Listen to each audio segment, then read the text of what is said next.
Welcome to Pet Sitter Confessional, an open and honest discussion about life as a pet sitter. Today, we're brought to you by our friends at Time to Pet and the National Association of Professional Pet Sitters. Monitoring and understanding how our business changes allows us to make good quality decisions. And part of that is understanding how our markets change and how the demand for different services that we offer changes as well. And so we're really excited to have Justina back on the show. She's the owner of Justina's Pet Sitting, and we had her previously back on episode 343. And I was a little bit shocked. I couldn't believe it'd been that long, Justina, since we've had you on the show. So for those who haven't listened to the episode, just go ahead and pause and then come back after you've listened to that one. But Justina, could you tell us more, just get a little bit more about who you are and what you do? Yeah. So I'm Justina, and I own Justina's Pet Sitting Service in Prior Lake, Minnesota. I started this company back in 2018 when I just saw a need in our community because it was a need that I had for my own dog. And I realized pretty quickly that I just really wanted to help out pet owners. Being away from our animals can be really hard.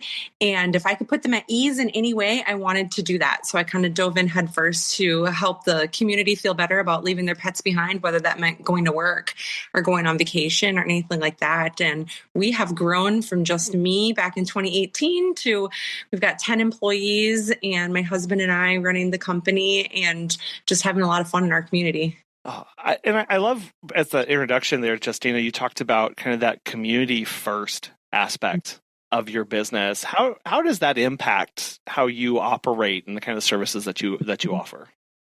To me, being a part of the community is really important. I grew up in a small town, and even though Prior Lake is a lot bigger with, 25,000 people instead of 2,000 people like my small town, it feels like a small town. And that is so important to me because that feels comfortable. And one thing about our business that I've really noticed more recently over the years is that we've kind of ended up playing kind of a long game to earn the trust of the people around us.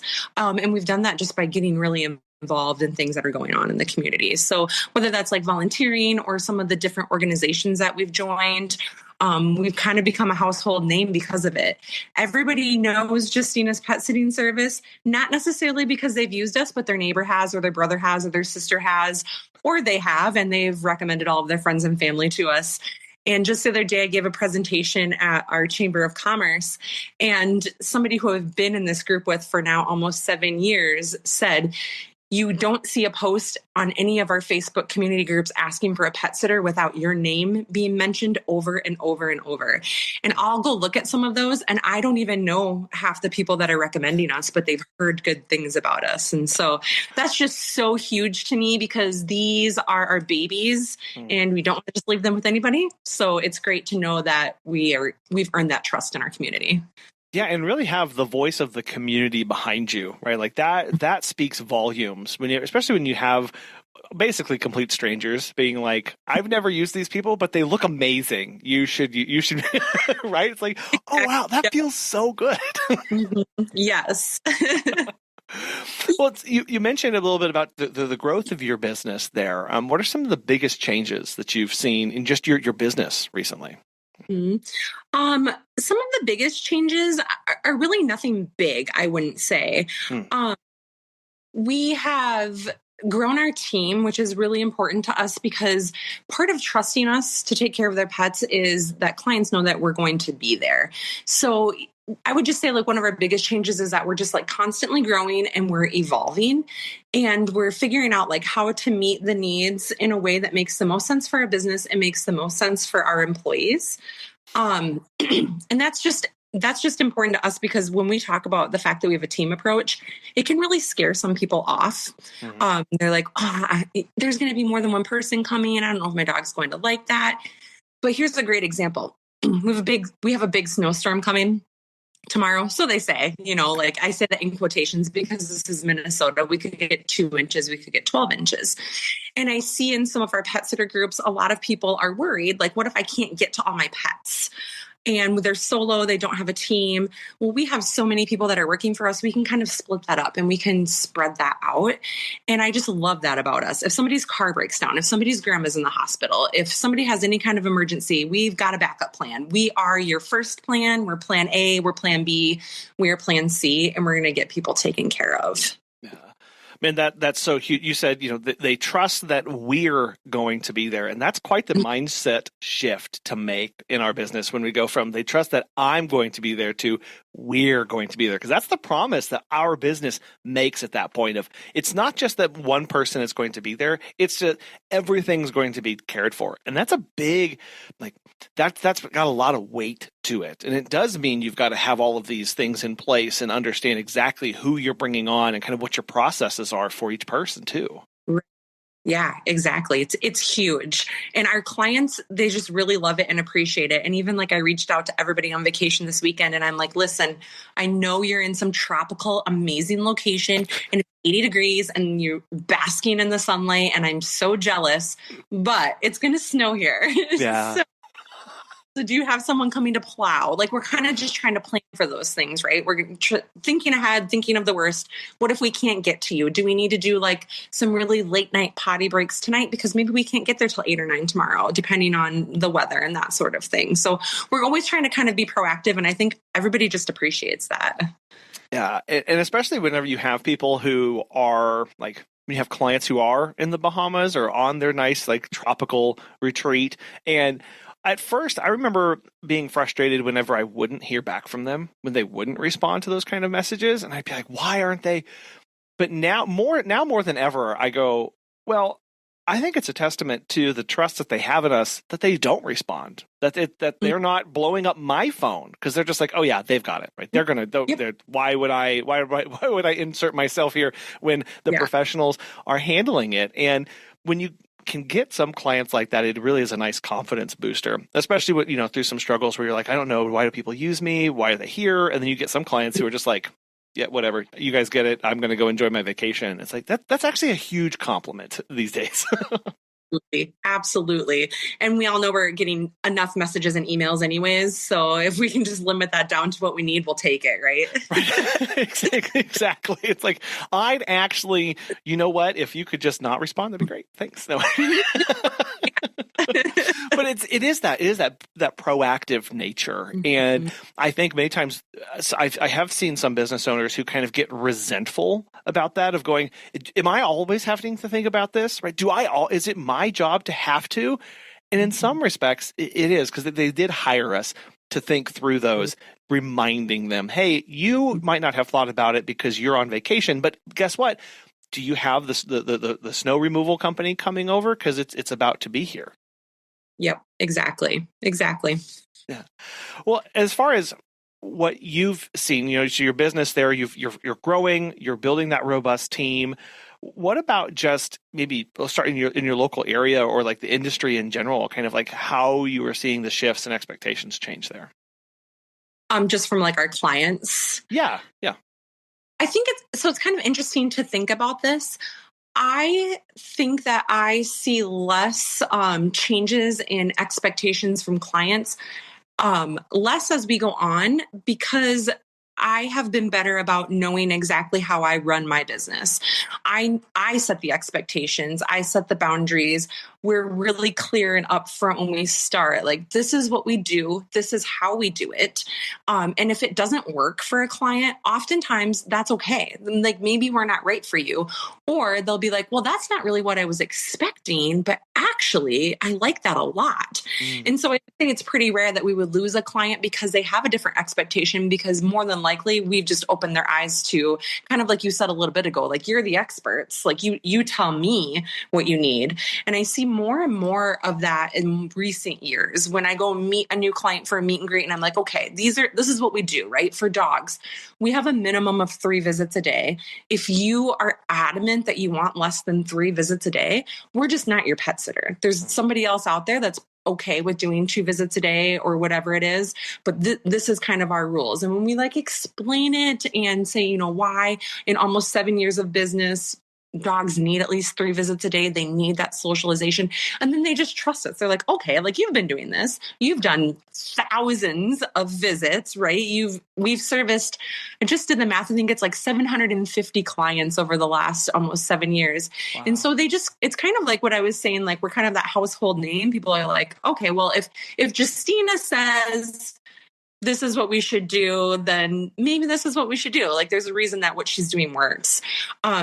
So I think that little bit of like knowing our reputation and just also knowing like we have their animals' best interests in mind, right? Like we don't want them having accidents in the house. We don't want them to be stressed out to the point that it's causing accidents. And so if we need to adjust things along the way, we'll do that. So to kind of answer the question about like what clients' expectations, I think that just more and more they trust us to make the right decisions. Usually at the meet and greet, once we've talked things through, if they did have a way different idea, they've maybe circled back around to, you know what, actually what you're saying makes sense. I have so many clients that are just like, whatever you think, Justina, I'm leaving on this date and I get back on this date. Like, you know, my animals, how often do you need to come? How long do those visits need to be? And we just kind of go with that and we'll make changes if we need to, but that's typically how it goes, which is really nice. Wow. Yeah. Man, so much there. You mentioned the, have the trust in mind. They have where we have the clients, the pet's best interest in mind. And I think often as business owners, we can get hung up with trying to hold to standards because we feel guilty about that it costs, right? Like you mentioned, like the 3 visits a day. It's a great standard. It's a great thing to say, I believe in this. Some people may kind of squirm at mandating my clients pay more. Right? Because it's like, well, I'd mandate this. Yeah, I also make more money when you do that, but it's for the client's, it's best interest at heart. How did you ever struggle with that? Mandating those kind of standards, knowing that you would, again, you get paying for this. So like, was that ever a struggle for you? It was a huge struggle in the beginning. I would say the first couple of years, I had a really hard time with it. And I would often just do whatever the client wanted me to do. Oh, my dog's fine just going out twice a day. And I'd be like, okay, well, I mean, it's your pet and you're paying for it. So I guess I'll just do what you want me to do. Or you only need to stop by and see my cats every other day or every third day. Just fill the food dishes. And I'd be like, well, I mean, if you're okay with the fact that your cat is lonely, I guess that's on you, right?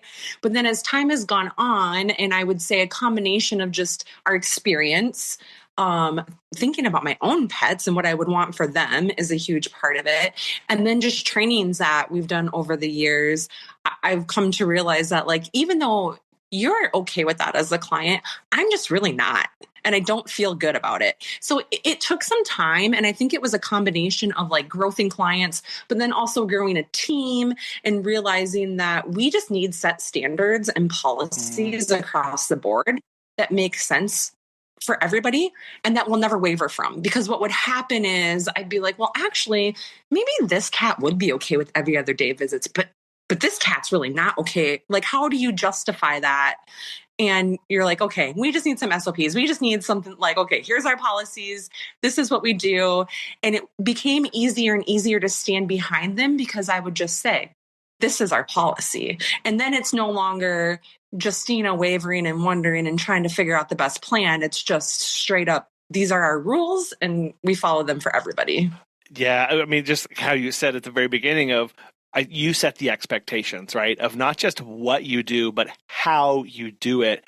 And that's been thing that I've been seeing more and more often of it's not just, oh, they need a cat sitter, but do they need a cat sitter for how we provide cat sitting? Right. And is that the proper expectation there? And are those aligned? And putting that all out there in the forefront at the meet and greet or even beforehand if you can. So you're not wasting your time of, oh, did you have an expectation that this was going to be an every third day thing? No, like that's not what we do. And here's why.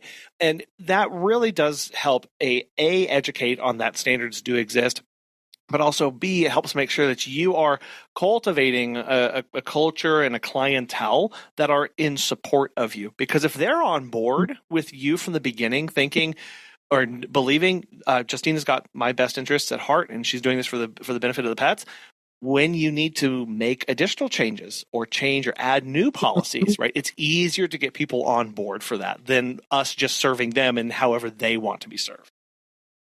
Yes. Yeah. People don't like it when things change, when they had like a certain idea or expectation, and then all of a sudden that like is a huge overhaul.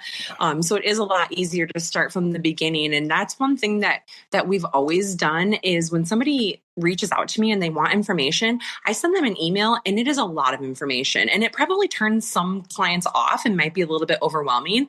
But to me, I just want it to be clear. Like, this is what we do. This is how we do it. This is how much it's going to cost. I don't want there to be any surprises, so that when we get to the meet and greet, nobody is caught off guard. Like, oh, this is costing per visit, not per day, or oh, you're not going to come every third day, because like you said, I don't want to waste anybody's time. Let's not even go to a meet and greet unless you know that we are a viable option for you.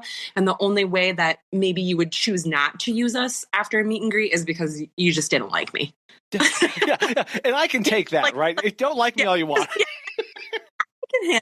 I can handle that. At least it wasn't because of the price or because of our policies or anything like that, because you already knew that. Yeah, it wasn't because of a miscommunication, right? That's where it gets very frustrating. And you're right. And going, we want to front load that as much as possible. And we have our clients sign the terms of service right before the meet and greet. Like, and it's just all there. And we had one person say, well, I'm not signing this, or why would you make me sign this? And it's like, look, this is actually just for your benefit, because I am going to hold you to this. And if you're not okay with everything in this document, it's not going to be a good relationship. And because I don't want you to say, we are going to, especially the cancellation policies. That's one where for the longest time, Megan and I would really pull our punch, because I don't want to say that I'm going to keep some of your money, because that makes me feel, I'm just going to pretend like they're never going to cancel, right? And that never works. So that's actually something I had jotted down and was thinking about earlier was, cancellation policies are probably one of the biggest ones. And we really push that information over and over from the get-go, from that first email to talking about it at the meet and greet, to it being on their confirmation of services, in their invoice.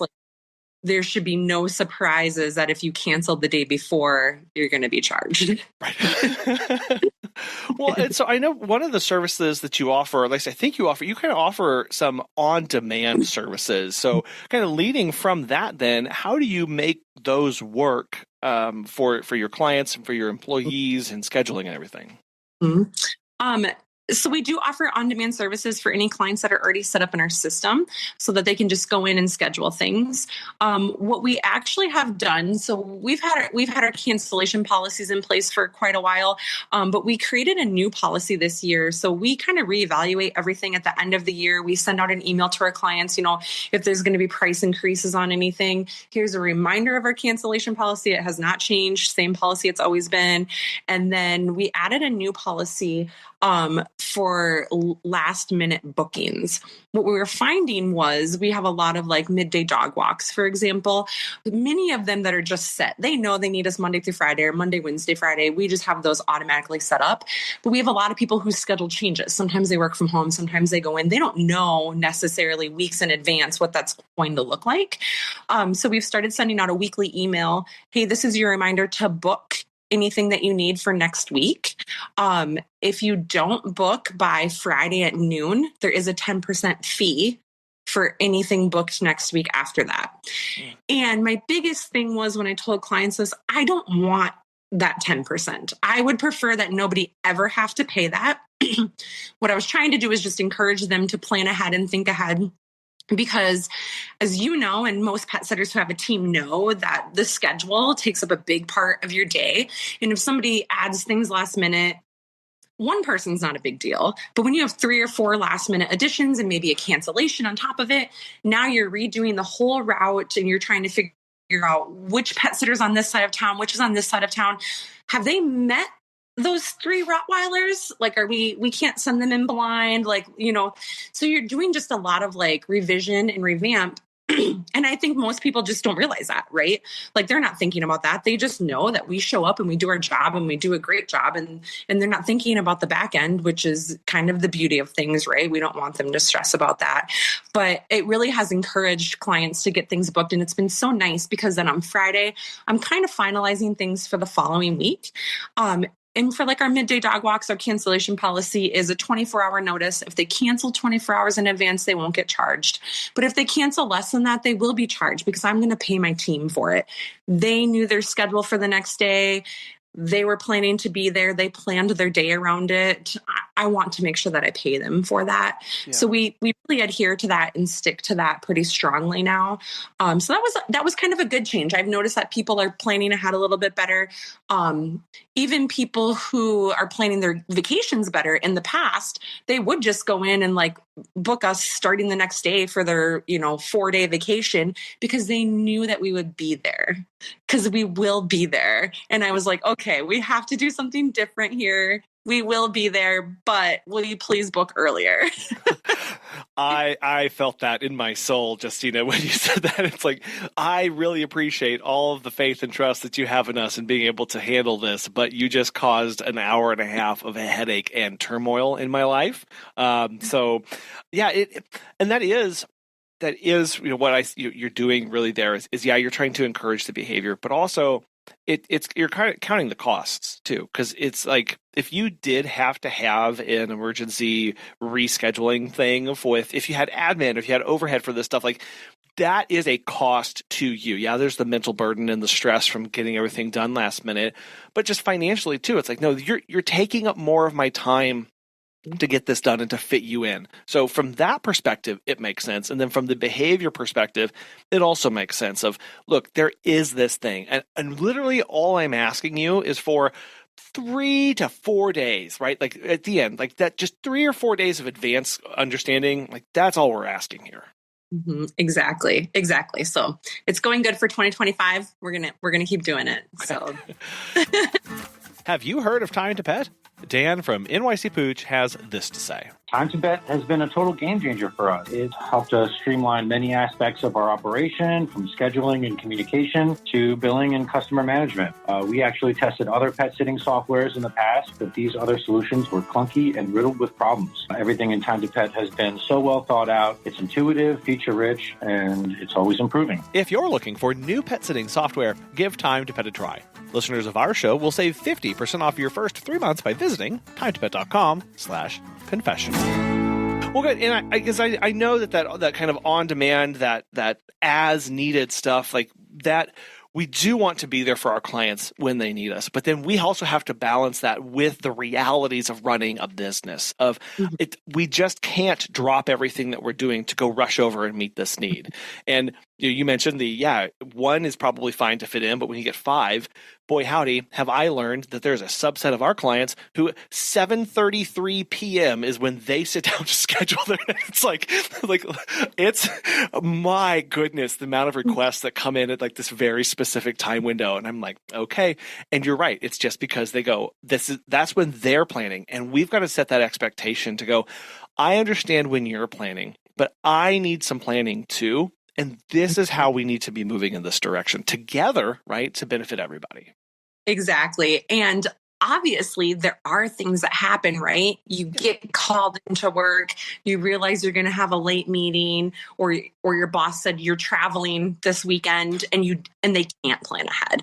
And so we understand that. And like I said, we will be there no matter what. But when they can plan, I think even though it's just like 10%, it's enough to be like, oh, you know what? I need to get these in to Justina, get it done. And then if they can't plan ahead for it, because life is life, that's okay. We'll still be there. We're still going to figure it out. Those are the days that maybe I'm out in the field a little bit more, or I'm texting the employees and saying like, hey, can I shuffle you around? Can I add one? Can I move one? And that's just having such a great team that's willing to take that on and be like, yep, you just tell me where to be, update Time to Pet, we'll be there. Right. Well, you mentioned your team there. I know you've been growing your employees. How has that process been like? And kind of how's it been learning to train and onboard those quality team members? It's really interesting being a boss when you weren't planning on being a boss. Okay, like, oh, I'm just gonna walk some dogs until I figure out my life, right? Not be a boss to 10 employees. And it's really fun. It's so interesting because I have employees that are 18 years old, and I have employees who are retired from really like high demand, stressful day jobs, and so they've probably had every kind of boss. And being a little bit younger myself, sometimes that can be a little unnerving. Like, okay, well, now you're old enough to be my mom and I'm your boss. So I have such a good relationship with my team, and that is huge. Like, that's number one right there. We're communicating with each other. Everything from the very beginning, just like with my meet and greets and meeting new clients, everything is so transparent. Like, this is how the job works. There's going to be times where it looks like you're scheduled to work 4 hours and half of it got canceled. There's going to be times where I didn't need you on the weekend and now I'm texting you like, oh my gosh, we just had 6 clients book. Like, can you help fill in? And so I think that transparency and staying in communication is so important. We've also done some like streamlining to our training processes that I think is really helpful. Obviously we meet and they learn how to use our software and that sort of thing. They do some field training. We've incorporated Pet Sitters International they have like their Pet Sit Pro where you can do online training. Yeah. And I've been a PSI member for a long time, but this is the first time that this past year, we started utilizing those.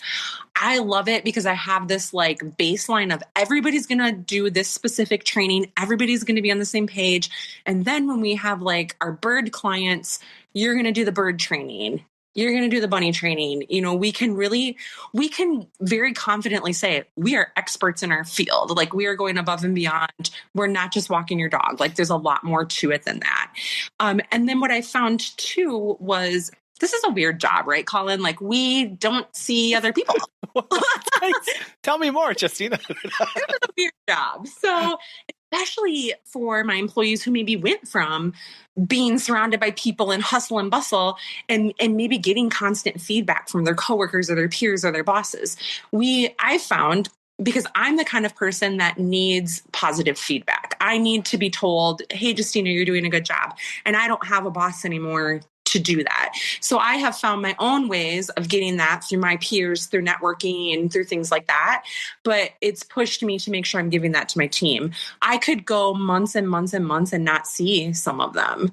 So after they start, I try to schedule a one-on-one time with them just to like check in. How's it going? Do you understand what is happening in Time to Pet? What are you confused about? What do you need help with? And then for me, I'm a 39-year-old millennial. I love text messaging. So I will text and check in with them. I will try really hard to make sure that I'm letting them know that what they're really excelling in.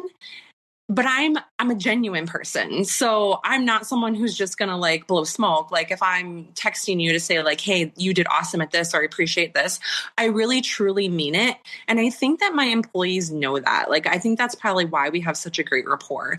Now, when something happens and we have to fix it, maybe there's some like training deficiencies or something went wrong. It's not just, well, I haven't heard from Justina in months and now she's mad at me. We've had this rapport going. We've been talking. We've been staying connected. And I don't know, like, knock on wood, I, over the years, have had really amazing employees. They have stuck around. They've done a good job. They've cared about this job. And it's been more than just them caring about the pets. I think that they truly care about me and my company and what we're doing. That makes it really, really wonderful to have people who are really on mission and focused in the company. And again, that whole phrase of like, being on mission, like, what does that mean? It means that people who believe in what's going on. It means people who are passionate about not just the work, but the purpose behind it. And you touched on an aspect there of giving that kind of feedback. That is something that I have struggled with and have had to get a lot better at, because I know I get really like, oh, don't tell me how good I'm doing, or don't tell how bad I'm doing, because I just want to do my work, and don't pay attention to me, don't look at me, like I'll just and I brought all of that anxiety into managing other people. And so I can go a whole training session, and I have in the past, without saying anything about what that other person is doing good at or needs improvement on. And I'm just like, well, okay, anyway, move on. And that is so detrimental. And recently we've had some new hires who have called that out of me again, and we'll reach the end and they've looked at me and they'll go, okay, well, what do I need to work on? And in my head, I'm like, oh, don't say anything bad. You'll hurt their feelings. And then I have to remember, they just asked me. They just asked for feedback. Like, just give it to them. They can receive that. And the amount of trust that builds between people of, oh my gosh, when Colin says things, it's not going to be the end of the world. And it's okay for Colin to say that, because that's what they need. The only way they're going to improve is if we have this dialogue and this conversation, so that when the meeting pops up on their schedule in 3 weeks, they don't think it's the end of the world and they don't freak out because they're panicking. It's just part of our routine and what we're going to do. It's exactly it. And I too would be just so anxious about like when I had to reach out about something, and I don't want my employees to feel that. I don't want them to see my name on their screen and be like, oh no, what is Justina? And usually, what Justina wants is, hey, somebody called in sick. Hey, we have some extra visits. Like, hey, can you help out? Hey, can you trade? That's usually what I want. But I just want everybody to be comfortable. If they're happy, the pets are going to be happy. And that's the bottom line. The pets are going to be happy. The clients are going to be happy. We're going to keep doing what we're doing, keep serving the community the way that we are. Yeah, and have that team focused. And what that also helps too is if you have that culture of feedback, it helps them work together. Right, is that what we've really noticed is that as we've kind of worked on that with us freely giving feedback and positive advice and encouragement in certain areas, it emboldens other people to help other people get better too if they're struggling. And we've had some really great team members step up a couple times and say, hey, is it okay if I reach out to so-and-so because I'd like to give them this tip or this pointer on this client because I saw that they kind of struggled with that. And I'm like, absolutely. Right. And like, go knock it out of the park. Like, and then the whole thing kind of starts working just a little bit better because everybody's working and helping one another. And then you kind of like, oh, wow, look at this thing. Right. And that kind of goes back to this whole, like, this is a weird thing, right? We don't see our coworkers. We don't see other people. So we actually use the GroupMe app as a team. Okay. And that's where I communicate if everybody needs to know something. So, hey, for this specific client, we're changing the feeding instructions. I'll update the notes too, but it's kind of just like, here's a little trigger. Don't forget to look at that. And I know the team has used that to communicate with each other, or sometimes somebody will just like type in the app, like, does anybody have any pointers for like getting this particular harness on, or things that they could come ask me directly, but maybe it's nice just to get a little bit of feedback from everybody and hear what everybody else has to say.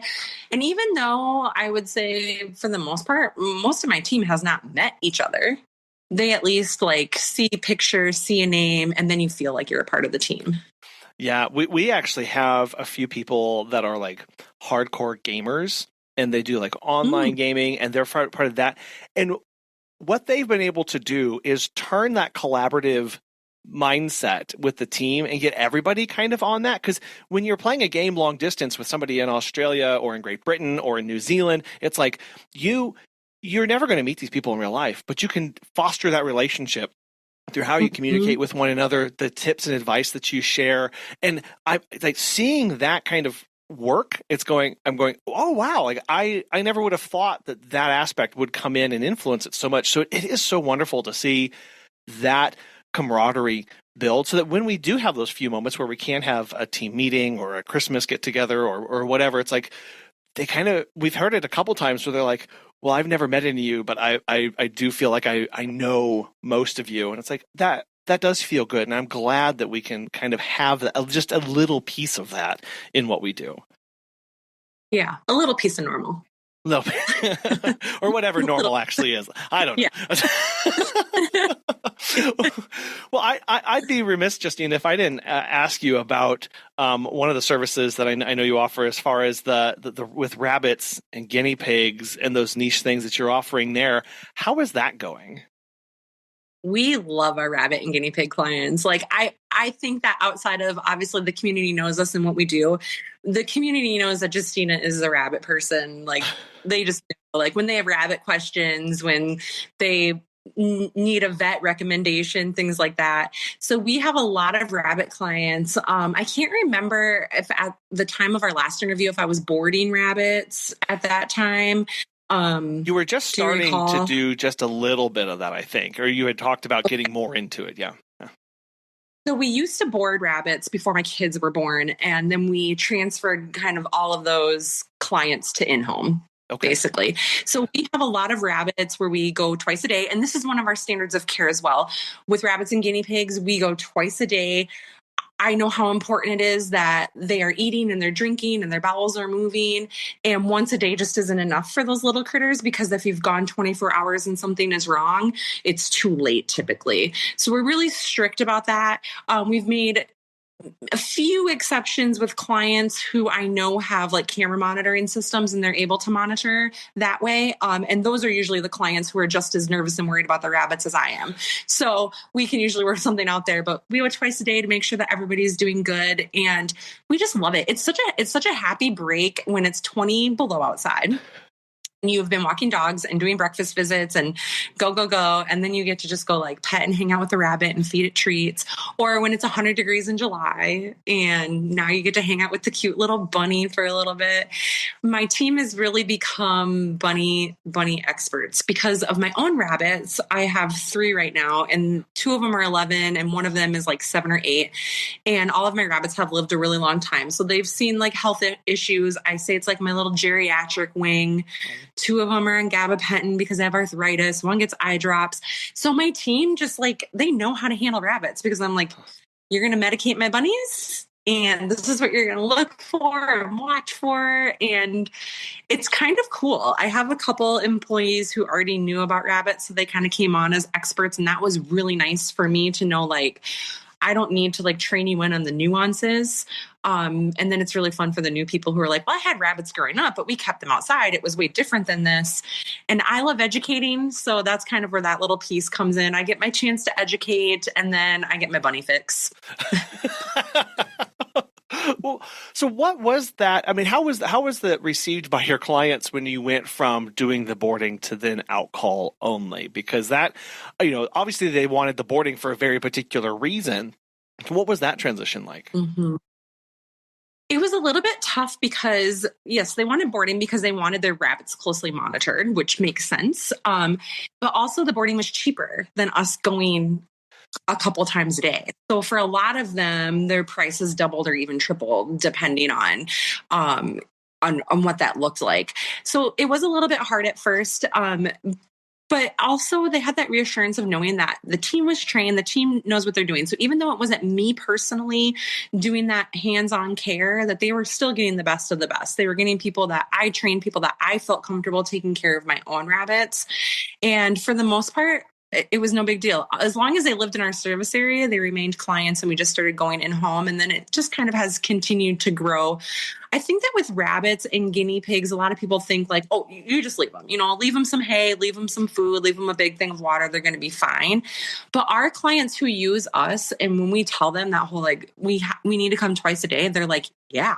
Like you do. So I love that. There's always going to be people who have a different standard of care than what we do. And it's just one of those situations where we're probably not the right fit for you. And that's okay. Yeah. Man, that differential in the standard of care. Do you ever have conversations with your team about that? Do they ever bring different levels or standards and expectations and that don't match the clients that you kind of have to manage through? Yeah, that can be really tough sometimes. During training, one of the things we often talk about is that you're going to meet clients who don't have the same standard of care as you, and that's going to be really hard.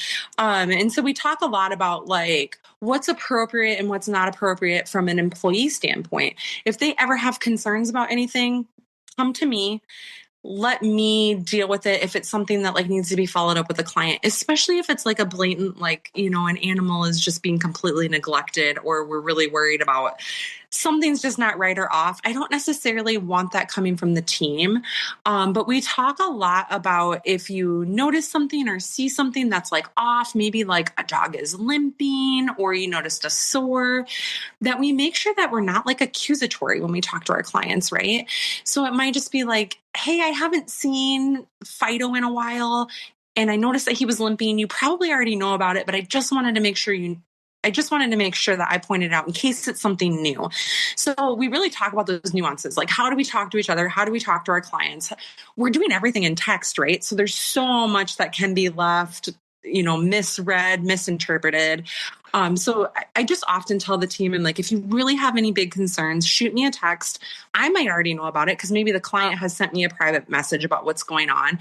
Maybe it's an old thing that, an old injury that's come back and I might just already be in the loop. And then when it comes down to like some of those like blatant standards of care that are really a mismatch, we have let clients go in the past because it's just not going to work for us anymore. Like we're not comfortable with what we're doing, that, the team's not comfortable. I don't want to put them in a position. And those cases are kind of sad and they happen.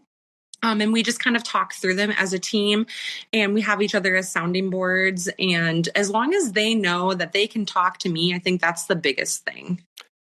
Yeah, and kind of ascribing giving people the benefit of the doubt at least a little bit, I think is really important. What I hear in that of like, hey, we're not going to ascribe malice or ascribe any intent here. I'm just going to let you know, and then you can always judge from the client's reaction, right? About how when you show them something. When you present them something, how do they respond? And that's going to reveal way more than just coming out and going, well, in an accusatory manner. And that is a line that we do have to walk in, and then trust our employees, because they may be in a client's home 10 times more, 100 times more than I ever will be, and going, well, yeah, if we're all trained to the same standard, we're all trained to the same expectations, so we have to figure out a way to move forward with this. And you're right, kind of having that one voice behind it of going, okay, I'm just going to talk to them about this, see where they are. And then we do have to decide at that point, is this something we as a company are okay with, or are we not? And then we may have to let them go. One thing you said that is really huge to us is just that my team is in the field way more than I am. We've got team members that do our midday dog walks Monday through Friday who see these dogs 5 days a week, every single week. And they're going to be the ones that really know something is off, something is wrong. And I might just be completely out of the loop sometimes. So the more that we can communicate with each other, and then I give them that autonomy to kind of go back to them and be like, hey, what do you think? You're there more than I am. Do we need to do something differently? Do we need to use a different harness? Do we need to talk to them about what's going on health-wise, that sort of thing. And because this is such a weird job where we are kind of isolated, I think that autonomy is really important. And it's a good reminder to the team, like, you're really valuable. Your eyes and ears are valuable. And we need that feedback to make sure that we're doing the best job that we can do. Yeah, well, and it's just practically too, it's way less stress on you if you're managing that. Like, you can't micromanage to that level. Like, it's physically impossible, and you drive yourself insane if you don't inherently trust the people that you brought into the company to do these visits. And you're right, that empowering of them is so critical to satisfaction in the job. Like, to know that their decisions, that they matter, that they are important, and that we trust them. Like, it's one thing to say, oh, our clients trust you, but we've really been intentional recently to say, well, yeah, but that means that I trust you. Megan and I trust you. That's why you're here. If we didn't trust you, you'd never have made it through the door. So, welcome. Like, right? Like, I think we do need to remind our team of that as frequently as we can. Yes, I agree. Hey there, pet professionals. Are you a passionate pet sitter or dog walker looking to take your career to the next level? Join the National Association of Professional Pet Sitters, or NAPS, the leading organization dedicated to elevating pet care. With industry resources, ongoing education, and a network of like-minded experts, NAPS empowers us to shine in our field. Whether you're expanding your business or building new client relationships, their community is here to support you at every step of the way. Visit petsitters.org today to learn more and join the movement. Take the leap and let your career flourish. NAPS, where pet care meets excellence. I was curious if you, since we last spoke, if you've done any different things with your marketing or how you've been engaging with your community. I know you talked a little bit how you've become more of the go-to, the standard, really. But have you changed any of your marketing messaging or any of those efforts? I think I said the way I put it was we kind of play the long game, right? Like we're trying to trust with the community and that sort of thing. And early on, Facebook has always been like a great marketing tool for us, more so than other platforms for whatever reason. And we used to do a lot of like ads on Facebook and things like that. But we've kind of moved away from that. We still post on our socials a lot because who doesn't love to see cute animals? But to me, like being in the Prior Lake Chamber of Commerce is such a huge thing. I do so much networking within this community, within this group. There's over 500 members. We do some small group networking. We support each other's businesses. And this is just one of those places where if you mention pet sitting, anybody in the chamber is going to be like, oh yeah, Justina's your girl. That's who you should talk to. We also did some long-term like advertising in a magazine that goes out to some of the like higher income homes in our community. So we're able to have an ad, and I'll write an article every month. So like I just wrote an article for March, and I am thinking spring and some safe dog walking tips, just some simple stuff that's going to get the community like maybe kind of remembering my name. Like, oh yeah, I read that article that Justina wrote. We also I recently started volunteering with a local dog rescue. And I've wanted to foster dogs for so long, but I know myself. I will not get these dogs back. Ask me how I ended up with 6 rabbits at one point in time, plus foster. Like, I know myself. And we have a really amazing dog. We have a lot of amazing dog rescues, but there's one in Prior Lake called Spot's Last Stop. And they are doing such incredible things. And I reached out to the founder and I was like, I want to help. How can I help without taking a dog?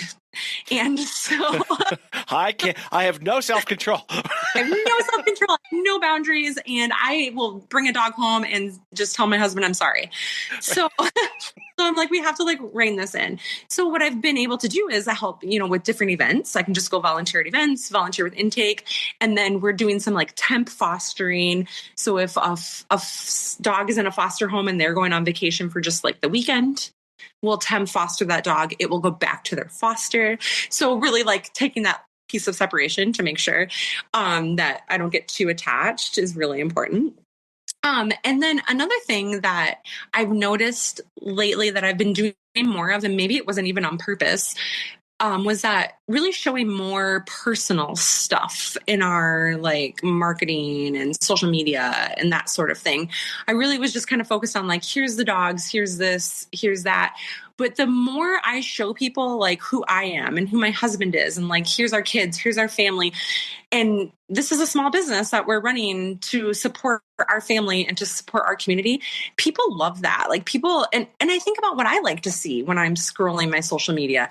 I really hone in on the people I feel connected to. The new brewery that opened across town, whenever they post pictures of their family and their dog and their kids, like that, those are the posts I'm reading and I'm most excited about. Like I want to connect with them, and people love that. So I've been doing a little bit better about that, of just kind of showing the world, like, this is who we are and this is what we do. And I started this company, but there's so much more to it than just me.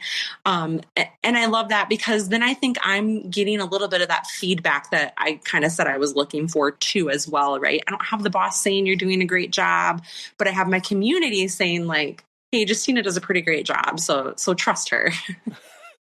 Yeah, it is interesting how the tone shifts whenever I'm on social media, and I go from seeing like multinational global corporation, corporation after corporation, and then there's the small family owned business. I'm like, I want you to win. What do I need to do to help you win? Like, what is it? What do we need me to do? Like, I'm on this.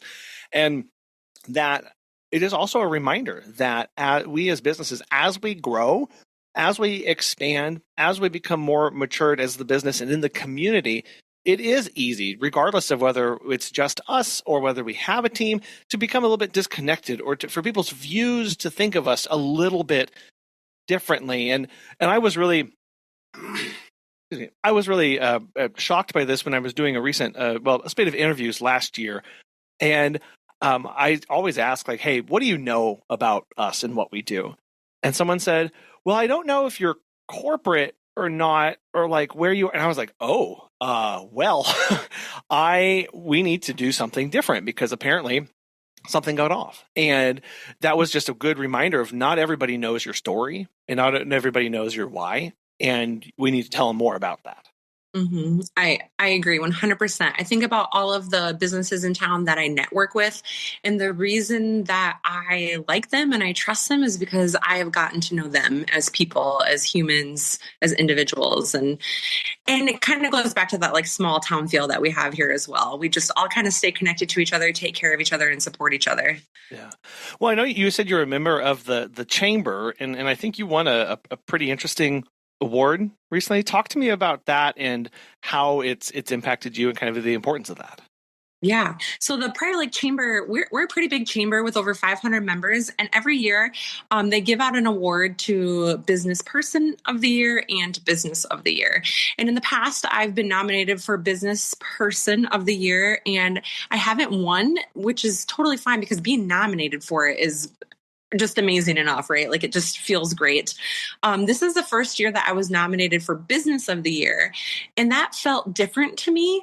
That I felt seen in that I'm not just this one person doing this thing, but I am helping the community. I've got a team. I'm helping sustain their lives, helping, what we do is helping make their lives better. They're able to pay their bills, put their kids through college, like that sort of thing. But just the fact that I felt like the community saw that, like, this is big, it was really amazing. I'll probably cry if I talk about it too much, but they try to surprise you and have your family come if you win. And I was absolutely convinced that I wasn't winning. I was at the award ceremony and my friend is the chair. So she's the one that announces it. And I knew she probably knew, but I wasn't going to ask her. And I was like, well, I'm assuming that I didn't win because when I left, my husband was like, you're going to a chamber thing at night? Because they're usually at lunchtime. So he like played super dumb. Like, what do you mean the chamber right now? And then he didn't say like, make sure you leave me the car seats or anything like that, because we have little kids. We have a 1 2-year-old. And so I kind of relaxed and was like, well, I didn't win. I'm going to have a glass of wine and I'm just going to relax. And then when she started talking and I started to realize it was me, I was like, like I have chills just thinking about it. But then I got really sad because I was like, they didn't tell my husband. My husband doesn't know. And then my friend nudged me and pointed, and in walked my husband and my daughter and my son. And it was just waterworks. Like there was, oh my gosh, so many tears. And of course I hadn't thought about what I would say because I was convinced that there were so many amazing businesses that were nominated for this award. So it was like, oh, no brainer. Like any of them could have won it because they're just amazing. So it's really cool. It's just that it's cool to have that notoriety. It's cool to have that recognition. It gives me more of that feedback that I'm looking for, that like, hey, Justina, you're doing a really good job. Like you have found a need in the community and you're fulfilling that need and people are seeing it. And my 2-year-old, she was so excited. She said, Mommy, did we surprise you? Daddy said we were going to surprise you. Daddy said you won. Did you win? Like she just wanted to hold the award and see the award. It was a really awesome experience and I'm so grateful for it and just the community that I have within the chamber. Man, what a wonderful experience, and what a wonderful job by your husband with that secret there. So I'm more surprised though that your 2-year-old kept the secret too, because our kids couldn't keep a secret. He told her until they were leaving. Okay. Yeah. Okay. Good job. Yeah. Well, and to know too, like that becomes part of your legacy, right? Like of this, like, oh, I'm running this business, and now I'm a manager, and I'm hiring people, and I never expected to be that, and now I've got this, like, I'm also an example to like my kids and to my community as well, and like how they view me now, like, and it's really neat to see that, because like that just kind of changes also like your why too, and like kind of changes your perspective on your business and the impacts that it has beyond just doing dog walks and taking care of people's bunnies, right? Like it just explodes that all out. And you get to sit and be inspired by other people who are doing something that you're doing, running their business. The person who won Business Person of the Year, he owns an auto body shop and is in this transition of getting ready to retire while his son is taking over. And that's just so incredible, because then I look at my kids and I think, oh my gosh, are one of you going to take this over? Maybe 25 years from now, you're up here winning this award, like, I don't know. It's just so cool to think about all of that. I love that so much, and just congratulations on that. Very well deserved. That's so cool. Well, when you think about kind of what's next for you? Like, what are you excited about coming up? What's what's kind of on your radar there? So recently, last year, at the beginning of the year, we expanded into one of the cities next to us. We're in Prior Lake. There's also a little town next to us, Savage, that we share a school district. And then there's another little town, Shakopee. And we saw a lot of need in Shakopee. We were getting so many requests for the area. So we had expanded into Shakopee. And one thing that I really want to focus on is our growth there now.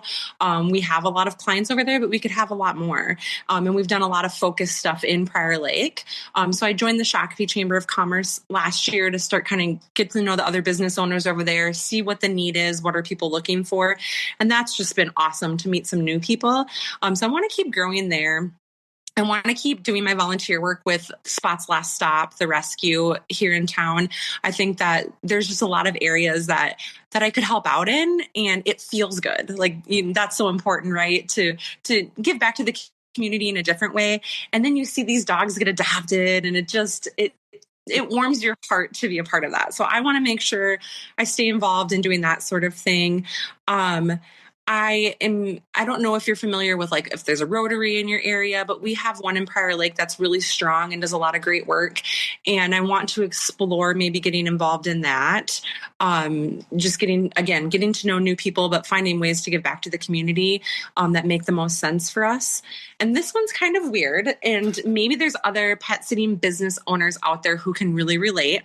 But me, I say we, but I mean me, I have completely taken over our bookkeeping. So we had somebody hired out to do our bookkeeping, and I realized that I want to really feel good and know what's going on. I want my finger on the pulse. I want to understand the ins and outs. I'm not a numbers girl. My husband, he's a numbers guy. But it's been super, super good for me. And I hired someone to kind of teach me everything I need to know about QuickBooks and how to record things properly and how to keep track of things properly. And it's been so incredibly empowering to feel like I have that control. And maybe someday I won't care, and maybe I'll hire out again. But right now, at this point in time, I really love it. It makes me feel like I understand all of the ins and outs of my business beyond just who's getting walked at what time and who's going to be there and who gets prescription cat food and who is on this medication. Yeah. It's all important, and it's all an encompassing part of being a business owner. And when I think about the future of the business and kind of, like you said, leaving a legacy or empowering other people, I think that this is kind of an important part of it, to understand every piece of it.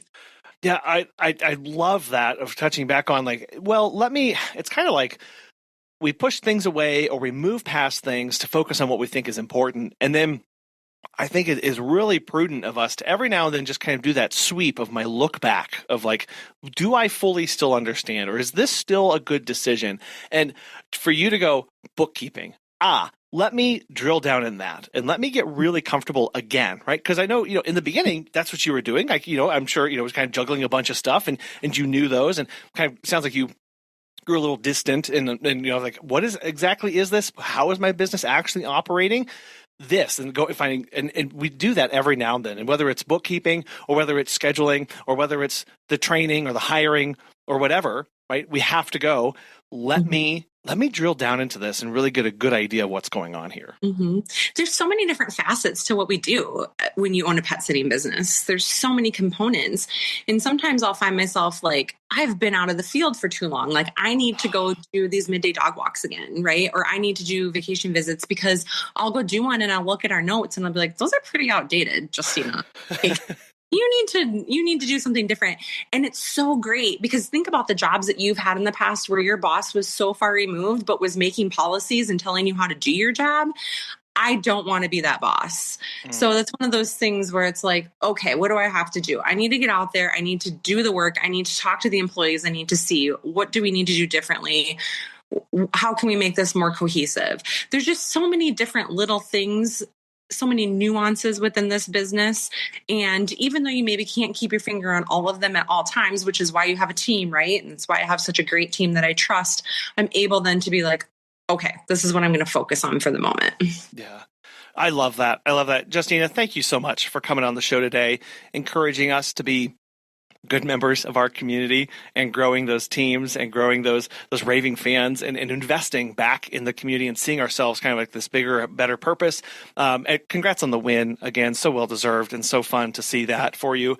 I know that you've got a lot going on. And so for those who want to get connected and see everything that you've got working there, how best can people get in touch with you?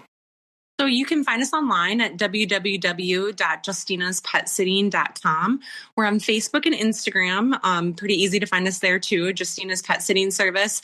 I'm kind of lucky that I'm Justina. It's kind of, a little unique. So typically pretty easy to find if you Google me or search for me, or you can email me at info@justinaspetsitting.com. Perfect. Well, I will have those people can click those either on the website or in the show notes.